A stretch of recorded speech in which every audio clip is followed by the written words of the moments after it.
சட்டப்பேரவை காங்கிரஸ் கட்சி தலைவர் திரு செல்வப்பிரந்தை அவர்கள் என்னிடம் டிக்கி என்ற நிறுவனத்தை அறிமுகப்படுத்தினார். அவர் மூலமாக இந்த திட்டத்தை செயல்படுத்தினேன் என்று முதல்வர் பேசியிருக்கிறார். இது அரசு வெளியிட்ட செய்திக்குறிப்பில் இந்த பேச்சு அப்படியே இருக்கிறது.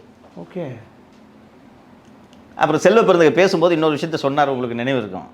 அது என்ன இந்த மாதிரி போய் பேசுறது, இது எவிடன்ஸ் இருந்தால் போய் வழக்கு போடுங்க என்று சொன்னார். வீட்டில் நடந்த தாக்குதலை கண்டிச்சார் அவர். கண்டிச்சுட்டு வழக்கு போடுங்க.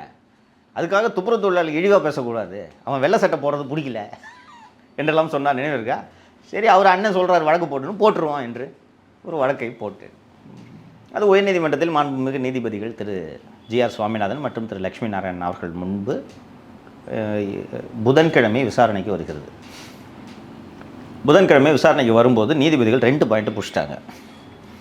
டிக்கி நிறுவனத்தோட இயக்குனரும் ரவிக்குமார் நாரா, ஜென்கிரீன் நிறுவனத்தோட இயக்குனரும் ரவிக்குமார் நாரா. டிக்கி நிறுவனம் மெட்ரோ வாட்டரோட ஒப்பந்தம் போட்டு பயனாளிகளை கண்டறியுது. அந்த பயனாளிகள்கிட்டேருந்து இவர் ஒப்பந்தம் போட்டு வாகனத்தை எடுத்துக்கிறாருன்னா கோர்ட்டுக்கு தெரியாது. அது கண்டுபிடிச்சவங்களை ஈஸியாக அதை ஆர்டர்லேயே போட்டுட்டார். போட்டுட்டு புதன்கிழமை அன்று என்ன உத்தரவை நீதிமன்றம் பிறப்பிக்கிறது என்றால் இது தொடர்பான கோப்புகளை நீங்கள் கொண்டு வந்து சமர்ப்பியுங்கள் என்று உத்தரவு போடுகிறது.